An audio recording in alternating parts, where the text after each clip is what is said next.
에베소서 2장 20절 한 절입니다. 우리 말씀 같이 읽어보도록 하겠습니다. 너희는 사도들과 선자들의 터 위에 세우심을 입은 자라 그리스도 예수께서 친히 모퉁이 돌이 되셨느니라. 자, 오늘은 우리 기독교 강요 7장 내용인데요.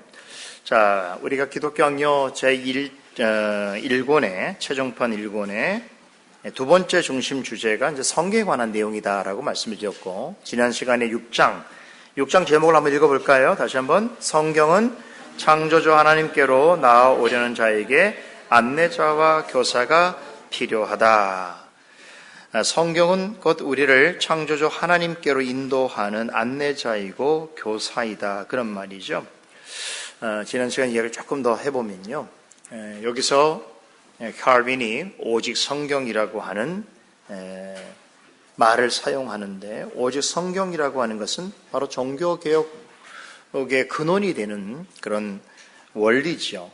종교개혁자들이 교회개혁의 목표를 어떻게 잡았냐면 바로 성경으로 돌아가는 것이다. 성경으로 돌아가는 것이고 진정한 교회개혁이다라고 하는 입장이었죠. 그래서 우리가 잘 아는 것처럼 종교개혁의 5대 원리가 뭐로부터 시작합니까? 솔라 스크립투라. 오직 성경으로부터 시작해요. 이 솔라 스크립투라, 오직 성경이라고 하는 모토가 또 중요한 이유는 뭐냐면, 죄인들에게 있어서 하나님을 아는 참된 지식에 이르게 하는 것, 또 참된 구원의 지혜를 얻게 하는 것은 뭐밖에 없다? 오직 성경 외에는 없다라고 하는 측면에서도 오직 성경이란 말은 대단히 중요한 것이지요. 제가 지난 시간에 그 일반 계시에 관한 이야기를 말씀을 드리면서, 마치 일반 계시라고 하는 것은 예술가가 자신의 예술품을 통해서 자신의 생각과 또 경험과 재능을 드러내듯이 하나님께서 창조 때 만드신 모든 만물을 통해서 하나님을 알만한 것들을 나타내 보이셨다. 심지어는 로마서 1장의 말씀 보면 하나님을 알만한 신성과 능력을 만드신 만물 가운데 보여 알게 하셨다. 이렇게 표현하고 있습니다. 그런 이유가 뭐라고 그랬죠? 만물을, 하나님이 지으신 만물을 대할 때에 사람이 그 만물이 하나님이 지혜와 능력 가운데 또 영광 받기 위해서 지으셨다는 사실에 대하여 아니라고 핑계할 수 없도록 하나님께서 만드신 만물 가운데 하나님을 알만한 것들을 충분히 나타내 보여주셨다. 그러므로 일반 계시는 그 자체로 하나님을 드러내는 데 있어서는 아무런 문제가 없기 때문에 일반 계시는 충분하다. 그 충분하다는 것은 하나님 편에서 볼 때의 자연 세계가 하나님의 어떤 것을 드러내는 데 있어서는 아무런 제약이 없다, 이런 얘기죠. 그래서 우리 사람이 그 자연 자체를 정말 자연 그대로 잘 보게 되면 되게 신기한 게 많아요. 계절도 신기하고 지금 이렇게 꽃들이 피고 지는 것도 신기하며, 우리가 그냥 동네에서 이렇게 산책하면서 늘 지나치게 되어지는 그 과정 속에 있는 그 많은 식물들, 또 만나는 그 동물들, 그죠? 또 사람들, 이런 것들을 이렇게 보게 되면 참 신비롭다, 또 참 놀랍다 하는 세계가 무궁무진한 거죠. 그렇죠? 하늘만 이렇게 한번 쳐다보더라도, 야, 저 어떻게 하늘이 사람이 만들 수 없는데 저토록 창공으로 늘 우리에게 있는가. 그렇죠? 이런 생각을 하게 되잖아요. 그런 생각 안 하세요? 좀 하세요. 그러면 삶이 좀 부요해져요. 그잖아요. 그냥 아우, 야, 또 이런 분들이 있어요. 이제 봄이 막 이제 시작이 됐는데 벌써 아우, 더워. 아우, 또 여름이 오나 봐. 아우, 짜증나. 그런 분들도 간혹 있어요. 근데 뭐 세월이 바뀌는 거, 하나님 만드신 거를 뭐 그렇게 불평한다고 안 오는 건 아니잖아요. 그래서 봄에서 또 여름으로 가는 그 사이에 또 하나님이 우리에게 선물도 주시잖아요. 갖가지 꽃들을 연달아 피게 하시고, 또 가끔은 5월달에 아주 맑은 하늘 주셔서 좀 새로운 삶을 느끼게 하기도 하시고, 그게 모두 선물이잖아요. 그죠? 그리고 내가 발밑에 내가 걷는 모든 이런 세계도 사실 하나님이 다 우리에게 무상으로 주신 선물이라고 생각했을 때에 참 성도는 어떤 면에서는 그렇게 하나님이 주신 만물에 대하여 가장 친근하고 가장 또 세심하고 가장 호혜로운 마음으로 대할 수 있는 그런 사람이 아닌가 그런 생각을 저는 하게 됩니다. 그리고 하나님께서 그 만물 가운데 하나님이 심어두신 하나님의 알만한 것들을 알 수 있도록 이미 사람의 마음속에 우리가 이미 알고 있듯이 그 종교의 씨앗을 심어두시기도 하셨다는 거죠. 그러니까 핑계할 수 없어요. 그냥 내가 만들지 않은 세계가 존재한다는 사실을 부정할 수 없잖아요. 존재하는 모든 만물이 사람이 만들지 않은 것이 훨씬 많다는 건 우리가 부정할 수 없잖아요. 사람이 뭘 발명하고 발견하는 일이 있어서 그것이 인류 역사의 문명의 하나의 중요한 중심축이긴 하지만 실제로 따지면 사람이 발견하지 않고 발명하지 않은 게 훨씬 더 많은 거잖아요. 이 세상은. 물 하나만 물이 사람이 발명했습니까? 이 물 하나 가지고 어디 만약 우주에 어떤 물이 있다고 한다면 그 생명이 있다는 뜻인데 여러분 이 물을 누가 만들었어요? 어떻게 만들 수 있어요? 아무리 과학이 발달해도요. 지금 우리가 원소기호, 아주 단순한 원소기온 H2O라고 하는 이걸로 지금 이 원소를 가지고 있는 이 물을 만들 수가 없어요. 만들 수가 없어요, 여러분. 한 방울도 못 만들어요, 과학으로. 근데 이게 다 하나님이 주신 거잖아요. 여기에 생명을 담아 두셨잖아요. 근데 그런 것들이 또 지금 이 드넓은 우주에 우리가 살고 있는 지구에만 존재하죠. 그것도 풍성하게 있잖아요. 이게 다 우연일까요? 어떻게 이거를 생각할 수 있을까요? 확률일까요? 그렇지 않습니다. 하나님께서 우리에게 주신 선물들인데 그런데 우리가 그토록 하나님이 지으신 모든 만물을 통하여 하나님을 분명히 알 수 있도록 그렇게 되어 있어야 되는데도 불구하고 이제 많은 사람들은 우리도 과거에는 하나님이 주신 만물을 바라보면서 거기에서 하나님을 생각해 낼 수 없었다는 거예요. 그게 바로 죄 때문이죠. 그 치명적인 인식에 문제가 생겨서 일반 계시를 통하여 하나님을 드러내는 데는 부족함이 없지만 죄인이 그 일반 계시를 통하여 하나님을 정확하게 알 수 없게 된 사람의 문제가 큰 문제가 된 것이죠. 그래서 사도 바울도 로마서 1장에서 하나님 만드신 것에 대하여서 우리가 감사와 찬송을 돌려야 되는데 영광을 돌려야 되는데 그렇지 아니하고 오히려 사람의 생각이 허망해지고 또 마음이 어두워져서 더 나아가서 사람이 더 지혜롭다고 생각해서 이것저것을 판단했다는 거죠. 그러므로 인생이 죄로 인하여서 매우 어리석고 교만한 사람이 되고 말았다는 것입니다. 그런데 이렇게 사람의 마음이 부패한 상태에서 그 나오는 것이 하나님이 기뻐하실 만한 것이 있겠는가라고 할 때에 사람은 그래요. 제 딴에는 어떤 좋은 의도를 가지고 뭘 시작합니다. 좋은 일을 합니다. 예를 들어볼까요? 우리 노벨상 생각하면 다이너마이트잖아요. 노벨이라는 사람이 다이너마이트를 만들어서 여러분 그걸 가지고 개발을 하는 일들을 시작하게 되면서 엄청난 그 부를 축적하게 돼. 그걸 지금 그거 가지고 노벨 재단을 만들었잖아요. 그러니까 처음의 의도는 얼마나 좋았어요. 하약을 만든다는 게. 그렇죠. 사람이 가서 그 광산에서 무슨 이렇게 사람의 손으로 그 바위를 파내고 땅을 파내고 하는 게 얼마나 힘들어요. 그 다이너마이트 만들어서 수월하게 사람이 그런 것들을 통해서 도움을 얻을 수 있도록 만들어 놨는데 그게 나중에 다 뭘로 갔어요? 사람을 죽이는 살상 도구를 만드는 그 어떤 재료들이 되게 되었단 말이죠. 그렇잖아요. 그러니까 사람이 아무리 좋은 의도를 가지고 무엇을 만들고 또 어떤 좋은 일을 시작한다고 하더라도 결국 그 사람의 부패한 본성으로 인해서 그 결과로는 온갖 무지와 오류가 만들어질 수밖에 없다는 것. 그것이 대표적인 게 뭐냐면 하나님 주신 그 귀한 자연을 가지고 그 모든 만물을 가지고 사람이 기껏 지혜롭다고 생각해서 만든 게 뭐라고요? 그걸 대상화하는 신적 존재로 우상을 만들었다는 거예요. 얼마나 어리석어요.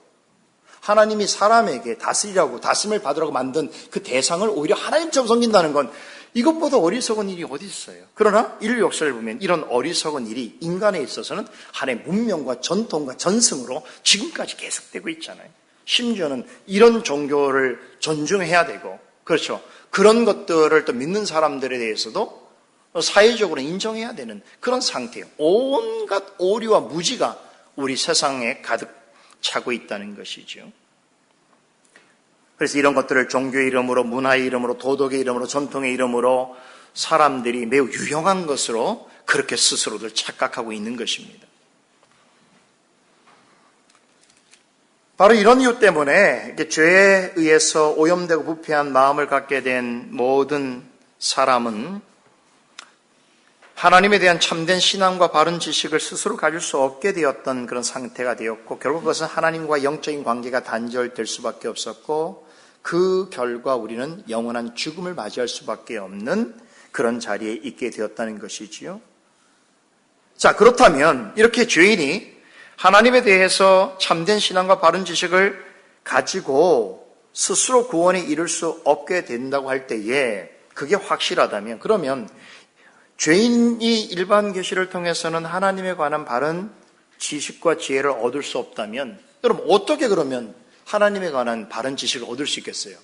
방법이 없어요. 그것은 하나님께서 일반 계시가 아닌 또 다른 방식의 하나님을 더 잘할 수 있도록 하는, 일반 계시보다 더 직접적이고 더 확실한 수단이 되어지는 무언가를 우리에게 계시해 주셔야 돼요. 이해되세요? 그래서 바로 이것이 성경이라는 거예요. 성경. 그 성경도 계시라고 그랬죠? 계시란 측면은 뭐냐면 하나님이 자신에 관한 것을 드러내 보여주신다는 것이죠. 근데 자연을 통해서 드러내 보여주시지만 하나님을 알만한 것들이 자연에는 가득하지만 죄로 인해서 차단됐단 말이에요. 그래서 일반 계시를 통하여는 하나님을 옳게 알 수가 없게 된 거죠. 길을 쓰고 안다고 하더라도 신은 존재하고 종교를 만들고 또 그 어떤 신적 존재를 경배하는 선까지 가더라도 하나님을 알되 하나님으로 알지 않게 되어진 것이 죄의 치명적인 결과이기 때문에, 그렇다고 한다면 죄인은 하나님을 옳게 이해하고 알 수 없다고 한다면 일반 계시보다 더 직접적이고 확실한 어떤 계시가 필요한 것이죠. 이것이 바로 특별 계신 성경입니다. 이 특별 계신 성경은 그런데 어떤 한 시대 사람들에게만 주어질 것이 아니고 모든 시대와 모든 사람을 통틀어서 하나님의 백성된 자들에게 동일한 진리의 내용으로 남아야 되기 때문에 이 특별 계시는 하나님이 어떤 방식으로 주셨다고요? 공적인 기록의 형태로 주셨다는 거예요. 이게 되게 중요합니다. 공적인 기록의 형태. 어느 시대든지 이젠 더 이상 핑계할 수 없을 정도로 그 시대 사람들도 이것을 진리로 여겼고, 이 문자가 있는 이상은, 이 문자로 전달되어지는 이상은, 문자를 읽을 수 있는 이상은 모든 시대의 사람들이 동일한 진리로 여길 만한 계시를 우리에게 허락해 주셨는데, 그게 바로 성경이고, 그 성경을 모든 세대의 진리가 되도록 하기 위해서 하나님께서 기록된 형태로 주셨다. 그래서 성경을 다른 말로 기록된 하나님의 말씀이다, 이렇게 말할 수 있다는 것이죠. 켈빈은 오직 성경을 통해서만 하나님에 대한 바른 지식과 또 구원에 관한 참된 지혜를 가질 수 있다고 하는 측면에서 성경을 뭐라고 비유했죠? 안경에 비유했습니다. 눈이 잘 보이지 않는 시력이 나쁜 사람이 도수가 좋은 안경을 눈에 봤을 때에 사물을 정확하게 볼 수 있는 것처럼 성경도 죄인이 스스로는 일반 계시를 통하여서 하나님을 정확하게 알 수 없는 상태에 있는 자들이 성경을 통하여 하나님을 명확하게 볼 수 있도록 해 주셨다는 측면에 있어서 켈빈은 성경을 안경에 비유했습니다. 사도 바울은 디모데후서 3장 15절에서 성경은 능히 너로 하여금 그리스도 예수 안에 있는 믿음으로 말미암아 구원에 이르게 하는 지혜가 있다고 했는데요. 이게 정말로 중요한 거죠. 구원에 이르는 다른 지식과 지혜는 성경이 아니어도 가능한 게 많아요. 다른 백과사전 찾아보시면 되고, 요즘 뭐 AI 물어보면 되고, 챗GPT 물어보면 되고, 다 하면 됩니다. 검색하면 되는 거예요. 세상의 지식들은. 그러나 구원에 이르는 지혜만큼은, 구원에 이르는 지식만큼은 성경을 통해서만 우리가 얻을 수 있는 것이죠. 그래서 지난 시간에 켈빈이 마지막 내용에서 기독교 학력 본문에 보면 하나님의 자녀는 반드시 성경의 제자가 되어야 한다는 말로 내용을 정리합니다. 그러므로 우리 모두는 이제 성경의 제자가 되어야 돼요. 이 성경의 제자가 된다는 뜻이 뭘까요? 디모데에게도 말했죠. 성경을 어떻게 하라고요? 배우고 확신한 일에 거하라 그랬죠. 그러면서 뭐라고 얘기했습니까?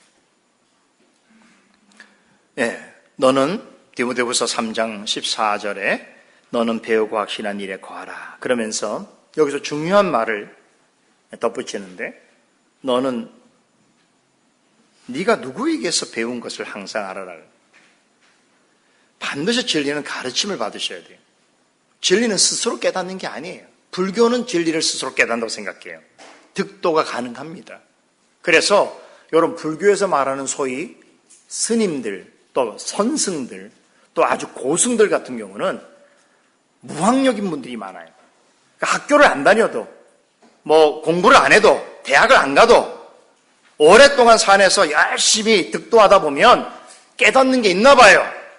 그 성철 스님 같은 경우는 산은 산이요 물은 물이다. 그러니까 와 대단한 깨달음이다. 그런 거예요. 잘 모르죠 그런 의미가 뭔지. 그렇죠. 근데 그런 말 한마디가 엄청난 깨달음인 거예요. 산은 물이었나요? 물이 산이었나요? 산은 산이고 물은 물인데 그게 엄청난 깨달음의 생각. 그런 깨달음을 스스로 얻을 수 있다고 불교는 가르쳐요. 근데 기독교에서는 그렇게 말하지 않습니다. 기독교의 구원에 가는 진리는 반드시 하나님께서 우리에게 보여주신 계시이기 때문에 그 계시는 하나님의 방식으로 깨달아지게 되는데, 그래서 바울이 디모데에게 뭐라고 얘기했냐면 너는 어려서부터 성경을 알고 그것을 배우고 확신하는 일에 거해야 되는데 한 가지 중요한 것을 기억하라는 거예요. 네가 누구에게서 배우는 줄을 기억하라는 거예요. 사도 바울로부터 배웠기 때문에 계시를 제대로 이해한 거예요. 모든 성경을 가르친 사람이 다 좋은 스승이 아니에요. 그렇죠. 그래서 어느 시대든지 하나님께서 성경을 바르게 가르치는 좋은 선생들, 좋은 교사들, 좋은 목사들을 그 시대에 완전한 진리의 표준을 가르치는 자들로서 세워놓으셨거든요. 그렇죠. 우리가 교회 역사를 통해서 얼마나 많은 교훈을 얻습니까? 여러분, 교회라는 이름을 가지고도 얼마나 진리에서 멀어져 있는 그런 이단적인, 극단적인 주장을 하는 사람들이 많습니까? 과거에도 많았고 지금 우리 시대에도 너무 많아요. 그런 가르침들이 어디서 왔어요? 사람으로부터 왔죠. 정확하게 말하면 거짓 교사로부터 온 것이에요. 그렇죠. 그래서 우리가 성경을 알 때는 항상 내가 이 성경의 가르침을 누구에게서 배우는지가 되게 중요하다, 이런 얘기예요. 그래서 우리 야고보서 말씀에서 봤습니다만 선생된 자들은 굉장히 주의해야 돼요. 왜냐하면 잘못된 자라고 한다면 소경이 소경을 인도하는 꼴이 되는 것이기 때문에 사도 바울은 사도행전 20장에서 뭐라고 얘기했냐면 나는 모든 사람들의 피에 대해서 깨끗해졌다고 그랬거든요. 이 표현이 뭐냐면 자신은 하나님 말씀을 가르치면서 에베소 교회에서 3년간 목회할 때에 하나님 말씀의 그 자체를 순전하게 전한 일에 애를 썼기 때문에 내가 다른 사람들의 모든 피로부터 깨끗해졌다고 고백합니다. 그 얘기 뭐냐면 내가 역설적으로 말하자면 내가 만일 잘못된 복음을 전하고 잘못 가르쳤다고 해서 그 일로 인해서 많은 성도들이 잘못된 길로 가게 되어진다면 그 사람들이 하나님 앞에 심판받아야 될 그 피를 내가 책임져야 되는 엄청난 심판을 받게 될 것이라고 두려운 이란 말이에요. 그래서 에베소에 있는 장로들을 밀레도에다 불러다 놓고 뭐라고 얘기했습니까? 저는 여러분이 잘 아실 터인데 내가 에베소에서 눈물로써 훈계하고 가르칠 때에 저는 적어도 다른 사람, 내가 말씀을 전한 사람들의 그 피에 있어서 깨끗하다고 말할 정도로 그렇게 전했습니다 라고 얘기하는 거예요. 그래서 가르치는 일이 되게 중요해요. 그리고 가르치는데 배우는 일 또한 중요한 것이죠. 이렇게 우리 모두는 성경의 제자가 되어야 합니다. 그래서 가르치는 자가 옳게 가르치면 그 사람의 연약함이 있다고 하더라도 그 가르침이 올바르다 한다면 겸손한 마음으로 배워야 할 것이고 또 그 배움을 통해서 배우고 확신한 일에 더욱더 거하도록 애를 써야 된다는 것이죠. 자, 그래서 오늘은 6장 3번이죠. 우리 3번 맞죠? 3번에 성경이 없으면 오류에 빠진다라고 하는 부분부터 한번 생각해 보겠습니다. 1페이지입니다. 성경이 그만큼 중요하니까 여러분들에게 좀 말씀을 자세히 드리는 거예요. 자, 여기서 캘빈은 다시 한번 성경이 기록된 말씀으로 전달되어야만 했던 이유에 대해서 설명하고 있는데 우리 세 번째 내용을 보니까 성경이 없으면 오류에 빠진다고 그랬죠. 자, 왜 성경이 기록이 돼야 되냐면 오류에 빠지지 않도록 하기 위해서 그런 거예요. 이건 우리가 이제 간단하게 말하면 우리 아이들 게임에서를 통해서도 알 수 있는데 이렇게 우리가 어떤 아이들이 한 줄로 쭉 서서 여기서부터 시작해서 어떤 문구나 어떤 단어를 귓속말로 전달하는 그런 게임이 있지 않습니까? 그래서 몇몇 아이를 통해서 맨 끝에 가게 되면 그 아이가 이제 맞춰야 되는데, 이렇게 말로서 구전으로 전하는 내용들은 항상 중앙에 바뀌게 돼요. 그러다 또 요즘 같으면 뭐 이렇게 헤드폰 같은 거, 또 혹은 뭐 음악을 들으면서 그걸 잘 모르는데 앞에 어떤 사람이 악을 쓰면서 막 뭘 얘기하면 그걸 받아서 전하지 않습니까? 대부분 오류가 발생해요. 이게 바로 구전의 한계입니다. 그래서 성경은 이런 식으로 구전으로 전달되지 않게 하신 거예요. 딱 기록된 말씀, 문서로 전달되어지게 된 거예요. 그러니까 사람이 말도 중요하지만 기록된 말은 더 정확한 것이죠. 정밀한 것이죠. 자, 그러나 사람은 하늘의 교리를 망각합니다. 무슨 얘기냐 하면, 여기 칼빈이 망각이라는 단어를 쓰고 있는데, 이런 거죠. 하나님이 만드신 모든 만물이 하나님을 알만한 것들을 충분히 알게 하고 있는데도 불구하고 그것을 보면서 하나님이 없다고 생각한다는 거예요. 그러니까 하나님에 대한 생각은 점점점 사라지고 있다는 것이, 그게 망각인 것이죠. 그러니까 하나님은 모든 사람에게 타락한 자라고 하더라도 하나님을 알만한 것을 알 수 있도록 하는 종교의 씨앗을 심어주셨음에도 불구하고 사람들은 그 실체를 보면서도, 하나님이 창조하신 실체를 눈으로 매일 목도하고 경험하면서도 하나님에 대한 생각을 전혀 하지 않는 망각의 상태로 가게 되는 거죠. 그 망각으로 인해서 많은 오류들이 발생하는 것이죠. 여러 가지 허망한 생각이 있고 망상이 있고 헛된 호기심을 갖게 되고, 자기 딴에는 엄청난 질문이고 마치 교회의 기독교의 아킬레스 건이라고 있는 것처럼 이런 질문 답변 못하면 기독교는 참된 종교가 아니야 라고 생각하는 그런 유의 이야기들을 많이 하면서 자기의 지혜로움을 뽐내려고 하지만, 그럼 아무 소용이 없어요. 하나님 앞에는 아무 소용없어요. 오히려 자신의 어리석음만 더 드러내게 되는 것이죠.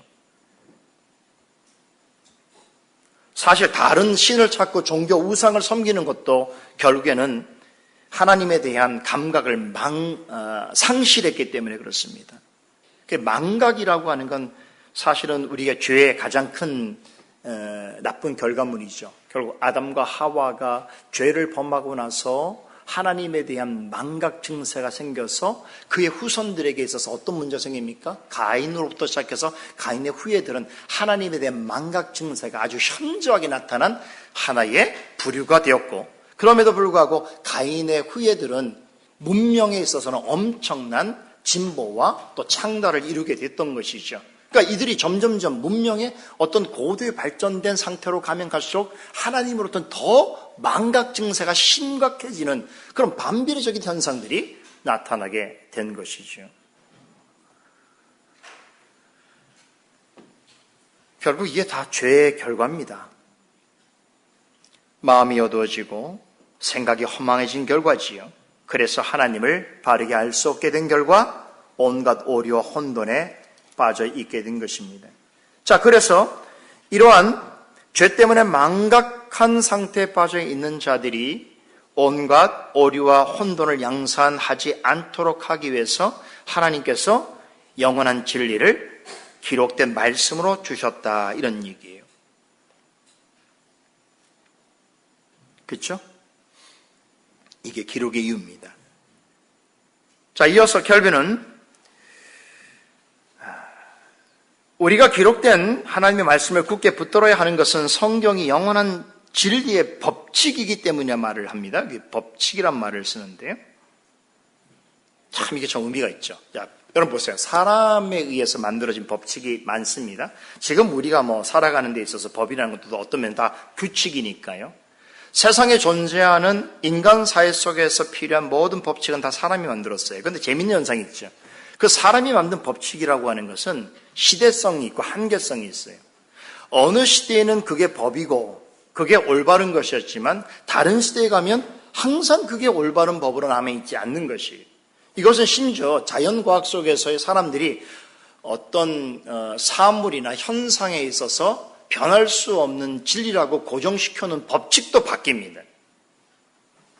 과거에 만유리의 법칙 그러면 그게 모든 것들을 다 설명했는데, 지금에 있어서는 만유리의 법칙은 어떤 자연의 현상 속의 물리적인 현상 속의 일부만 이야기되는 거고, 아주 작은 미시세계나 거시세계에서는 적용이 안 되는 걸로 지금 판명이 나지 않았습니까? 그러니까 이런 법칙이라는 게 어떤 인간이 만든 법칙이 유일무이해서 모든 시대에 다 정확한 기준으로 적용되는 게 없다는 말이죠. 그런데 하늘의 법칙은 어떻습니까? 영원한 진리의, 성경은 영원한 진리의 법칙으로 존재한다는 것이.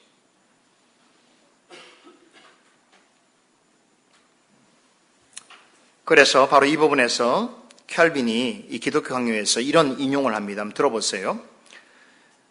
이번에 성경은 영원한 진리의 법칙이라고 하는 내용의 부분인데요. 나는 우리가 말씀을 굳게 붙잡아야 된다는 사실을 강조하고 싶다. 왜냐하면 이 말씀 가운데서 하나님은 그 자신의 사역들로부터 올바르고 생생하게 묘사되고 있기 때문인데, 이 사역들은 우리의 뒤바뀐 판단에 의해서가 아니라 영원한 진리의 규칙에 의해서 평가된다. 내가 이미 말했던 대로 우리가 만일 하나님의 말씀으로부터 벗어나게 된다면 아무리 빨리 달려가려고 애쓴다 할지라도 이미 어긋난 길로 돌아서 버리기 때문에 능히 목적지까지 이르지 못하게 될 것이다.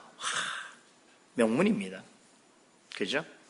자, 성경은 오직 사람의 판단에 의해서 되어지는 게 아니라, 하나님의 말씀은, 왜냐하면 사람의 판단은 늘 바뀌기 때문에 영원한 진리의 규칙에 의해서만 평가되어져야 하는데, 만일 우리가 영원한 규칙에서 벗어난 상태로 열심히 빠르게 뛴다고 한다면 점점점 그 규칙으로부터 더 멀리 어긋난 길로 갈 수밖에 없다는 것이죠. 그래서 켈빈이 이 부분에서 그 유명한 성경을 미로에서 빠져나올 수 있는 실에 관한 비유로 하는데요. 제가 여기는 언급을 안 했습니다만 그 기독교 강요에 나와요. 성경을 뭐로 표현하냐면 이게 아주 복잡한 미로가 있는데, 이렇게 미로 가운데 사람이 들어가 있으면은 어디를 가더라도 나올 수가 없어요. 계속 그 안에서 뺑뺑뺑 돌게 됩니다. 그랬을 때에 실 있죠, 실. 아주 가늘한 실 하나를 이렇게 그 사람이 쥐고 그 실을 따라서 가게 되어지게 되면 그 복잡한 미로에서 빠져나올 수 있다는 거예요. 성경이 바로 이렇게 미로에서 사람을 빠져나오게 하는 실과 같은 것이다. 이렇게 말합니다. 적절한 비유지요.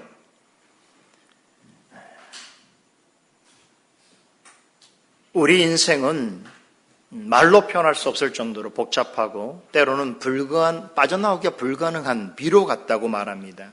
그래서 대부분 사람들은 여기에서 막 이리 부딪히고 저리 부딪히고 해서 지치고 상하고 때로는 체념하고 포기할 때가 있습니다. 그런데 말씀을 따라 나올 때에 비록 쩔뚝거리더라도 또 아주 지쳐서 힘든 모습일지라도 온 힘을 다해서 잘못된 길로 빨리 벗어나려고 애를 쓰는 것보다 훨씬 더 현명하다고 표현합니다. 그렇죠? 말씀이 없는 사람들은 아무리 열심히 애를 쓰고 노력한다고 하더라도 오히려 그것은 진리로부터 멀어져 가는 길로 가는 것이에요.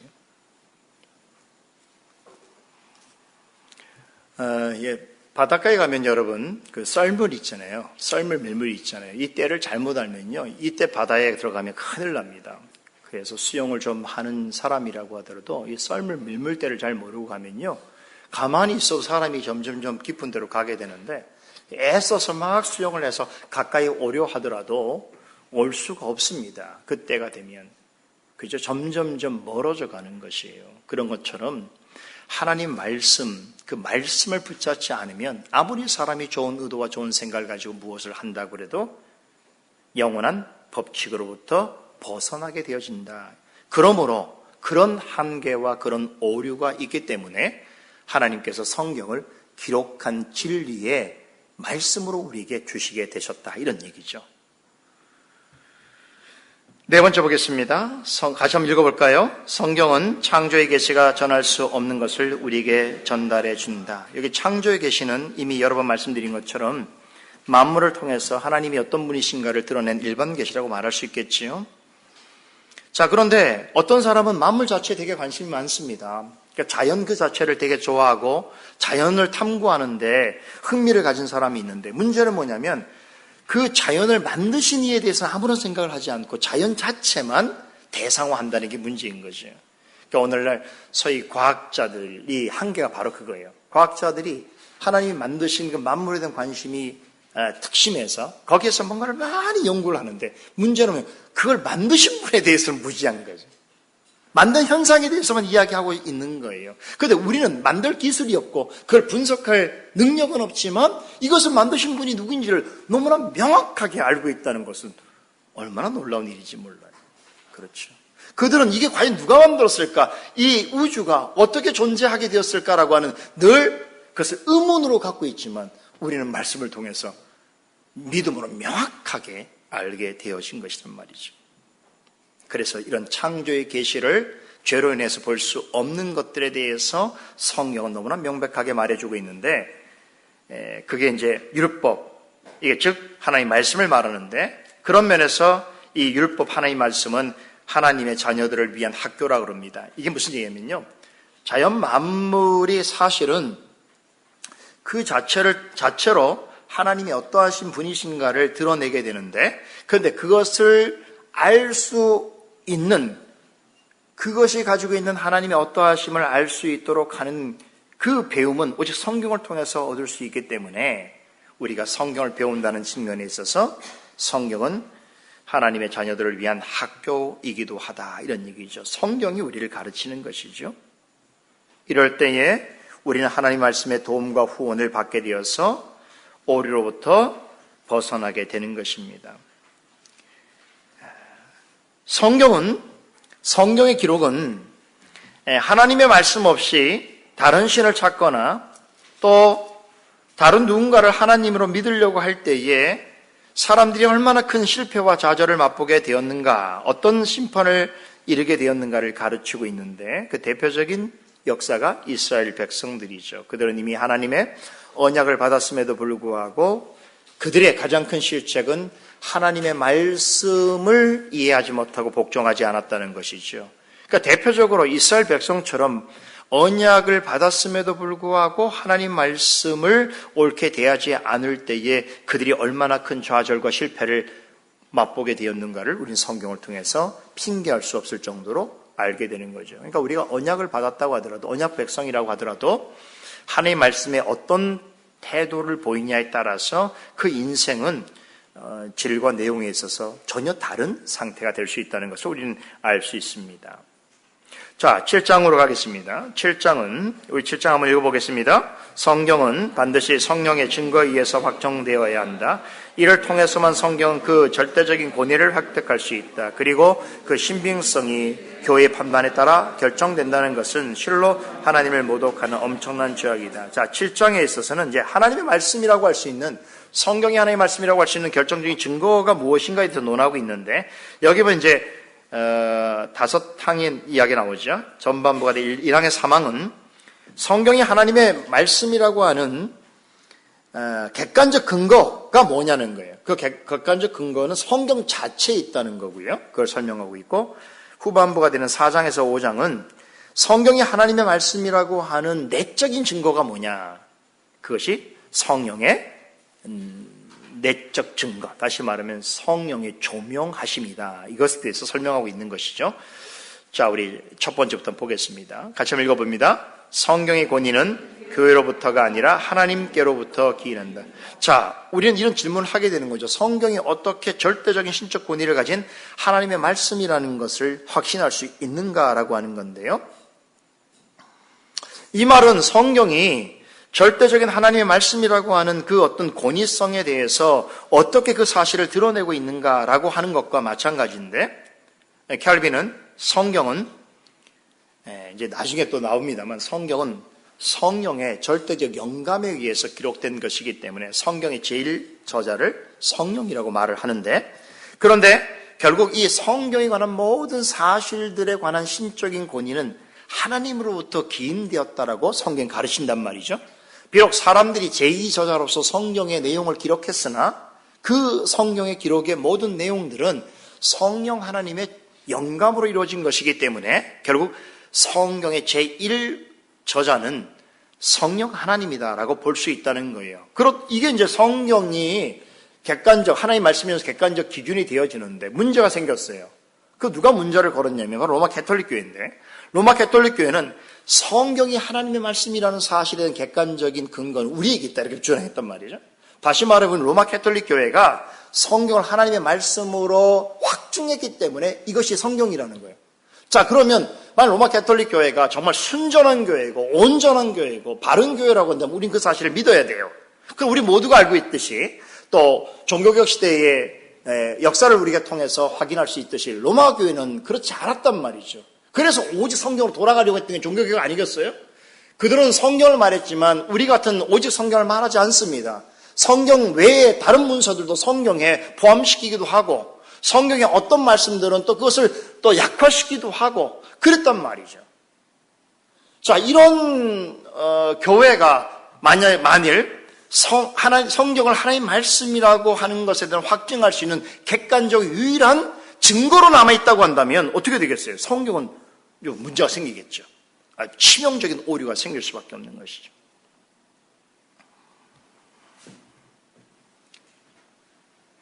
로마 교회가 성경을 하나님의 말씀으로 받아들일 때 어떤 태도를 취하냐면 우리 교회가 역사 속에서 오직 유일한 참된 교회다. 왜냐하면 사도 베드로의 사도권을 우리가 계승하여서 우리의 제1대 교황은 베드로이고 그리고 베드로가 가지고 있던 하나님께서 주신 유일한 사도권, 다시 말하면 성경을 해석할 수 있는 그 권세와 권한이 바로 이 땅에 그리스도와 교회 사이에 수장이 되어지는 그 중재자가 되어지는 교황에게 주어진 것이기 때문에 교황의 성경적 해석은 무한 것이고 그 해석과 그 해석을 인준하고 승인하는 교회 회의가 성경 말씀에 대한 절대적 권위를 갖는다 이렇게 주장을 하게 된 거예요.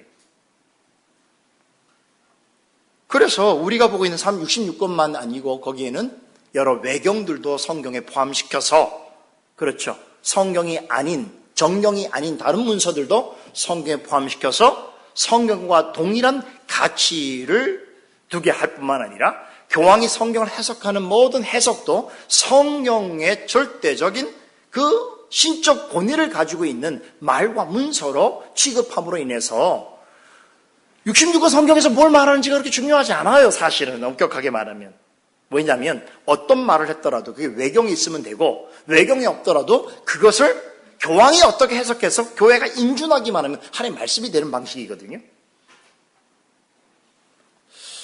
야, 근데 이런 일들이 사실 여러분, 결국 뭐냐면, 로마 가톨릭 교회의 주장으로 보자면, 자, 이게 하나님의 말씀이라고 하는 것을 우리가 어떻게 객관적으로 인정해야 되는가라고 했을 때에, 역사적으로 있었던 교회, 이 교회가 유일한 교회이고, 이 교회의 머리가 되어지는 교황이 성경을 그렇게 해석하고 있고, 이렇게 해석한 이 성경을 모든 그 교회, 로마 교회의 교회 회의에서 받아들였고 그러면 더 이상 문제가 없지 않느냐 이렇게 지금 그들은 주장하고 있단 말이에요. 결국 성경의 권위는 그 교회에 속해 있는 사람의 판단과 결정에 따라서 좌지우지가 되어지는데 이런 방식은 오늘날 우리 시대에도 다른 양상으로 동일하게 벌어지고 있습니다. 무슨 얘기관이 오늘 우리가 살아가는 현대 사회 속에서 여러분 예를 들면 이제 합리주의라고 하는 게 있잖아요. 오랫동안 이제 합리주의가 이 세상에서 가장 어떤 우위가 된, 다시 말해 인간의 이성이 모든 진리를 판단하는 가장 중요한 기준으로 생각하는 것이죠. 그래서 인간의 이성은 어떤 것에도 제한을 받지 않는 자율성을 가지고 있다라고 생각을 하게 되는 것이죠. 자, 그런데 이렇게 합리주의는 인간의 이성으로 하나님의 말씀의 진리를 판단하고 재단하는 선까지 가버렸어요. 그래서 소위 인간의 이성에 합하지 않는 성경의 내용은 기록된 말씀에 있긴 있으나 오늘 우리가 받아들여야 될 하나님의 말씀은 아닐 수 있다라는 주장을 하게 된 것이죠. 이게 자유주의라는 거예요. 그러니까 쉽게 말하면 오늘 20세기, 21세기를 살아가는 과학 문명의 시대에 이성을 가지고 있는 사람들에게 있어서 이 성경에 기록된 과거 고대 세계에 기록된 내용들 가운데 오늘 우리에게 직접적인 이성의 설득과 이해가 되지 않는 것들은 고대적인 방식에 의하여 기록된 것이어서 그것은 오늘 우리에게는 합당치 않다는 거예요. 대표적인 어떻게 했을까요? 어떤 신비, 기적이나 표적이나 또 초월적인 그런 내용들이 성경에 있는 것은 오늘날 그것은 과거로 검증되지 않는 거죠. 그런 것들은 다 소고해 버리는 거예요. 다 빼버리는 거죠. 설령 있다고 하도록 그런 것은 하나님의 절대적 능력의 관점에서 이해하는 것이 아니라 하나의 우화나 하나는 비유나 은유나 종교적인 어떤 교훈을 주기 위한 거대한 담론으로서 이해하는 방식이란 말이에요. 결국 성경을 이해하는 성경의 권위를 인정하는 절대적 기준이 뭐가 돼버린 거예요? 이성이 돼버렸다는 거죠. 여러분, 경험주의, 신비주의도 마찬가지예요. 어떤 종교적 경험이 뛰어난 사람들은 그 경험이 성경을 앞서요. 그러니까 성경 위에 자신의 신앙을 세우는 방식이 아니라 자신의 체험 위에 성경을 가져가는 방식이 돼버리는 거죠. 그래서 여러분, 내 개인의 신앙적 체험이 너무 강하고 독특하면 사실 성경보다 그걸 위에 놓게 돼 있어요. 야, 이거 참 무서운 거예요. 그거밖에 안 보여요. 그래서 이런 말 하는 사람 조심해야 돼요. 첫사랑으로 돌아가자. 첫사랑, 여러분, 첫사랑이 완전한 사랑 아니잖아요. 그죠? 아주 푼대기 사랑 아니에요. 근데 그 첫사랑은 첫 경험을 생각해요. 주님과 만났던 강렬한 첫 경험. 사도 바울이 예수님과의 만남을 이야기했을 때 그 첫 경험을 말할 때 항상 신비로 돌아갔나요? 체험으로 돌아갔나요? 그리스도가 하시는 말씀으로 돌아갔잖아요. 그럼 우리는 성경이 명백하게 그런 가르침을 왜 다 두고 와서 왜 우리는 왜 말씀을 버려두고 다른 곳으로 가느냔 말이에요. 여러분, 교회의 결정이나 인간의 이성이나 인간의 경험이나 어떤 체험 이런 것들을 성경보다 위에 두는 것은 옳지 않습니다. 이런 것들은 다 성경에 아래 두어야 돼요. 그러면 성경 아래 두면 어떻게 되는 줄 아세요? 성경이 우리에게 주시는 가르침을 통해서 우리의 생각들을 정리하도록 만드셔요. 파편적으로 막 벗어있던 그런 생각들을 성경을 잘 알게 되면 하나하나 딱 맞춰져 갖고 이게 우리가 지금 배우고 있는 창세기 통해서 우리가 뭘 배우고 있습니까? 사도행전을 통해서 창세기로 오게 될 때 우리가 어떤 주제를 말한다고 그랬어요? 예수 그리스도와 하나님의 나라잖아요. 예수 그리스도와 하나님 나라라고 하는 이 거대한 성경 전체의 맥락을 드러내는 복음의 정수가 신약의 사도행전에 있었던 게 아니라 원래는 근원적으로 창세기로부터 시작됐다는 걸 제가 지금 설명하고 있는 거예요. 그렇죠? 그래서 이러한 내용들을 잘 이해하게 되면 성경에 어디에도 흩어져 있던 성경의 내용들이 하나하나 맞아가면서 이런 본질적인 내용을 이루고 있구나라는 것을 깨달아가는 것이잖아요. 이게 성경을 배우는 재미인 거예요. 성경을 알아가는 기쁨이란 말이에요.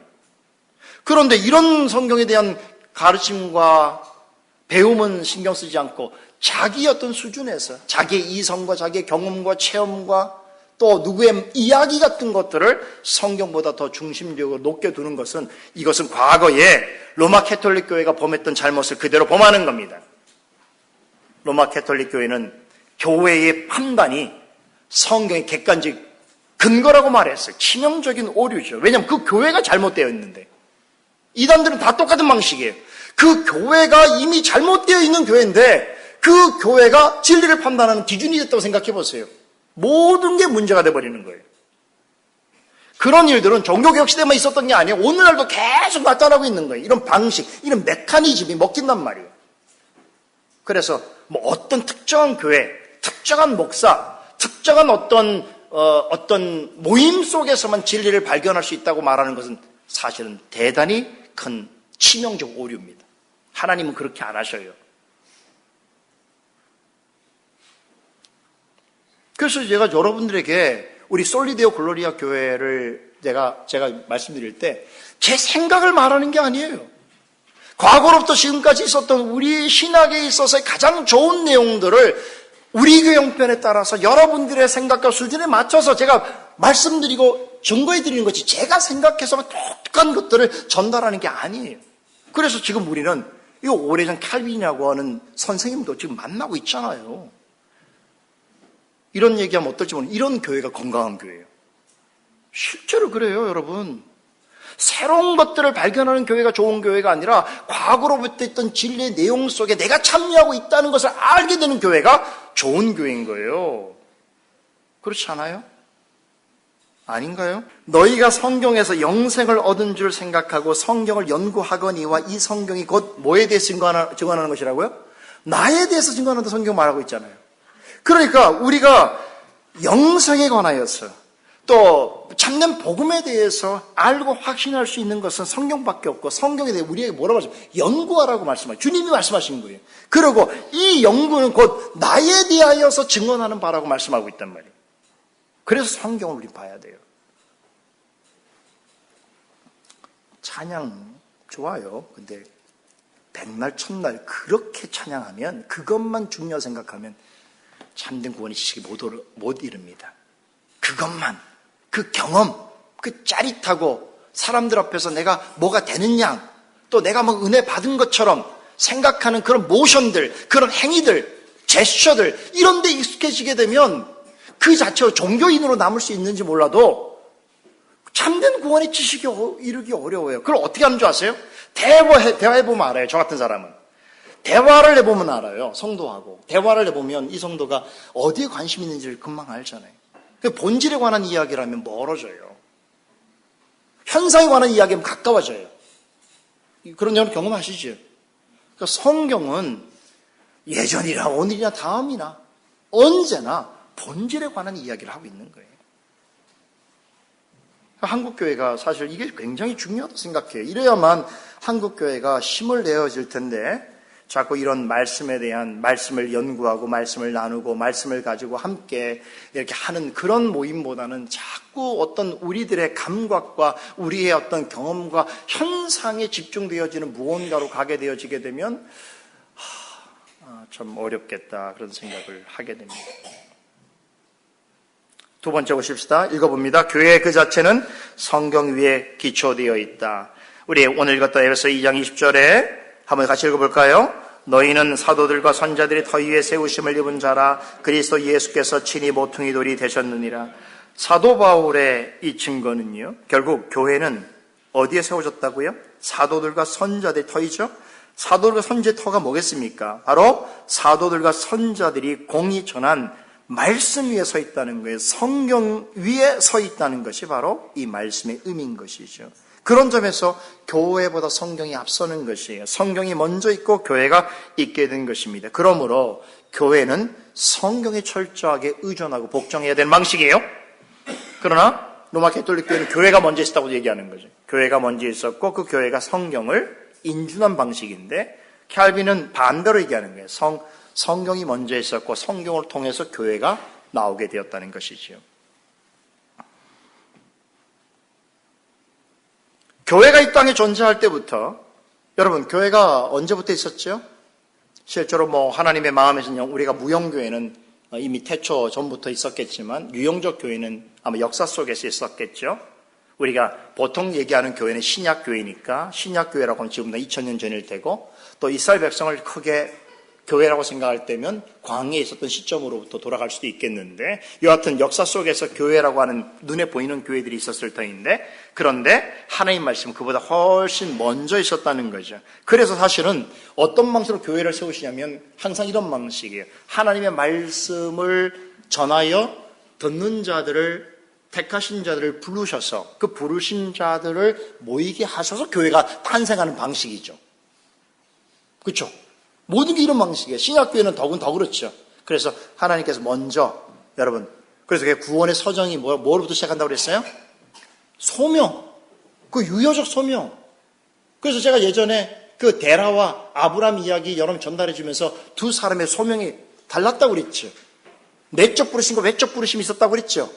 그러니까 외적 부르심은 듣는 거죠. 말씀을 들을 수 있어요. 듣고 반응이 있어요. 그래서 데라도 갈대 우르를 떠났잖아요. 그러나 하란에서 머물러 버렸단 말이에요. 그걸 뭘 증거하냐면 똑같이 떠난 아브람은 내적인 소명을 받았다는 거예요. 다시 말하면 그 소명이라고 하는 것이 말씀을 듣는 건 똑같았지만 그 말씀이 마음속에 믿음으로 역사할 수 있도록 하시는 성령의 역사가 유효적 소명이거든요.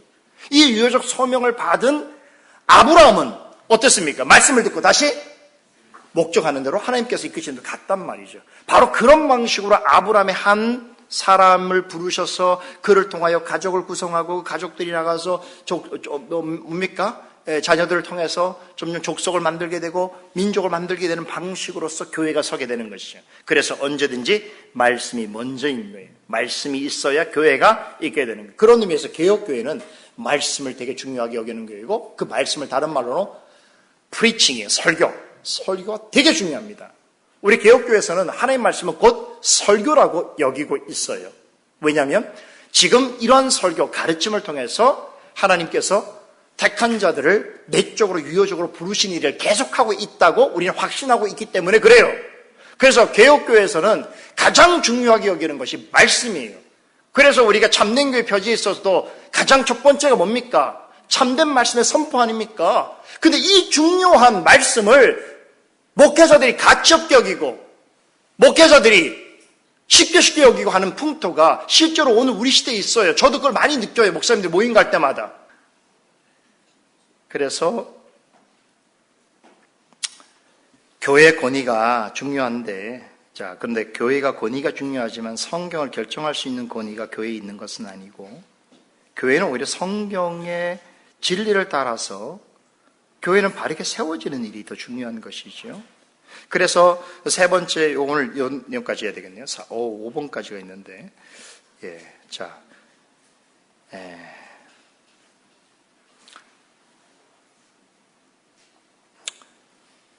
이 기독 강의에 보면, 그래서 어거스틴의 글을 이렇게 인용합니다. 그러면서, 이건 제가 자세하게 설명 안 드릴게요. 어거스틴의 글을 인용하는 그 로마 교회 입장은 뭐냐면, 어거스틴이 이런 말을 했다는 거예요. 교회의 권위가 나를 감동시키지 않는다면 복음을 믿지 않을 것이다 라고 하는 말을 했는데, 그러니까 교회의 권위가 매우 중요한 것이고, 교회가 성경을 객관적으로 판단할 수 있는 근거와 그 어떤 기준이다라고 말을 했을 때, 이것은 교황주의자들이 아주 잘못된 해석을 한 것이란 말이에요.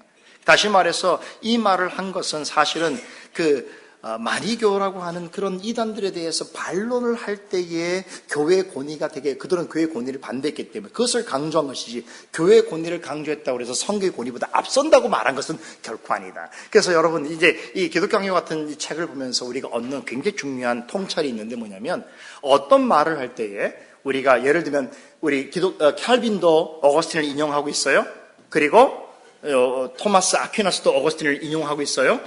헤르만 바빙크도 어거스틴을 인용하고 있고, 그리고 칼바르트도 어거스틴을 인용합니다. 근데 한 사람을 인용하는데 인용하는 그 내용의 방식이 다르다는 걸 신하고 이제 판단하게 되는 거예요.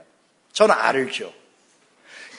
말만 가지고 딱 떼어갖고 보면 그 말인데, 사실 이 말이 어떤 의도와 어떤 맥락 속에서 하고 있는지에 대한 이해가 없이 내가 지금 말하고 싶어하는 증거로 사용하는 방식으로 채택을 할 때는, 여러분, 배우는 자는 모르는 왜곡이 생겨버려요. 이게 이제 신학이라는 게 그래서 되게 중요한 거예요. 그죠? 어거스틴을 이렇게 인용하더라도 캘빈이 그렇게 인용하면 안 됩니다. 원래 그 의미는 이것입니다 라고 설명해 주는 내용이죠. 중요한 내용인데 뭐 다 설명드리기가 어렵습니다. 네 번째, 모든 증거보다 강력한 것이 성경의 증거이라는 것이죠. 그래서 이 성경의 증거가 얼마나 중요한지, 성경 그 자체가 하나님의 말씀, 성경이 하나님의 말씀이라고 하는 신적 권위의 객관성을 나타내고 있다는 것인데, 자, 여기까지 할게요. 요것만 말씀드리고 마칠게요, 오늘은. 오늘은 제가 좀 다른 얘기를 많이 한 것 같아요. 양해해 주세요. 어쩔 수 없어요. 저도 밖에서 많이, 우리 집을 놔두고 밖에 돌아다니다 보니까. 그런 게 아버지 심정이에요. 집에 있어야 되는데 어쩔 수 없이 밖으로 돌아다니다 보니까 안 봐야 될 것이 많고 또 보고 싶지 않은 것들을 보게 돼요. 그래서 제 마음이 좀 그랬나 봐요. 허했나 봐요. 이해해 주세요. 그런데 오늘 핵심은 뭐냐면, 성령이 하나님의 말씀이라고 하는 객관적 그 근거가 어디 있냐고 했을 때 그 객관적 근거는 어디에도 없어요. 매우 놀라운 사실이 있어요. 성경 그 자체에 있어요. 이거를 성경 자체 가신성이라고 해요. 이게 개혁신앙의 엄청 중요한 어떤 인식의 기준이에요. 성경 그 자체가 하나님의 말씀이라는 것을 내적으로 외적으로 증거한다는 거예요. 그래서 여러분들이 창세기든 우리 교회에서 제가 전하는 말씀을 들을 때에 그 말씀을 들으면서 이게 단지 기록된 말이 아니고 하나님의 말씀이라고 하는 것을 여러분이 느끼고 공감한다면 그것은 뭘 때문이냐면 성경 그 자체가 하나님 말씀인 걸 증거하기 있기 때문이에요. 그리고 두 번째 중요한 것은 뭐냐면 우리가 받는 우리들이 그러면 어떻게 하나님 말씀을 받느냐가 되게 중요한 건데 우리 스스로가 받을 수 없어요. 하나님 말씀은 어떻게 전능자가 하신 말씀을 연약한 인생이 하나님 말씀을 받을 수 있겠어요. 그래서 우리 스스로 하나님 말씀을 이해할 수도 없고 관심을 갖지 못하기 때문에 어떻게 하시는 거예요? 찾아오셔서 우리의 수준으로 말씀해 주시면서 우리 마음에 믿음으로 역사하시는 방식으로 그 말씀을 밝게 드러내시고 조명해 주시는 말이에요. 이게 성령의 내적 조명이라는 거예요. 바로 이 두 가지를 통해서 성경이 하나님의 말씀이라는 것이 증명되어진다는 거예요. 바로 그 내용이 이 기독교 강요의 이 핵심입니다. 이 내용은 다음 주부터 우리 공부하도록 하십시다. 오늘은 여기까지 하도록 하겠습니다. 자, 기도하겠습니다. 하나님, 기독교 강요를 배우는 중에 있습니다. 우리가 이 내용들을 통해서 이 시대 가운데서 모든 시대를 통틀어서 진리로서 우리에게 증거되어지고 또 판명되어진 그 가르침들을 올바르게 믿고 또 확신하여 나아가기를 원하옵나이다. 우리에게 역사 속에서 참으로 소중한 진리의 가르침을 담은 귀한 책을 또 귀한 사상을 우리에게 증거해 주셔서 감사드립니다. 우리가 이런 것을 표준으로 삼아서 완전한 표준 되시는 그리스도와 또 다른 우리에게 완전한 표준으로 제시하신 성경을 보다 깊고 바르게 이해해 나갈 수 있도록 인도하여 주시옵소서. 이런 우리의 또 배움과 또 수고와 노력이 참으로 하나님 앞에서 기뻐하시는 만한 선한 열매를 풍성히 맺어갈 수 있도록 도와주시옵소서. 우리에게 지혜와 명철을 더하여 주시옵소서. 예수님 이름으로 기도드리옵나이다. 아멘.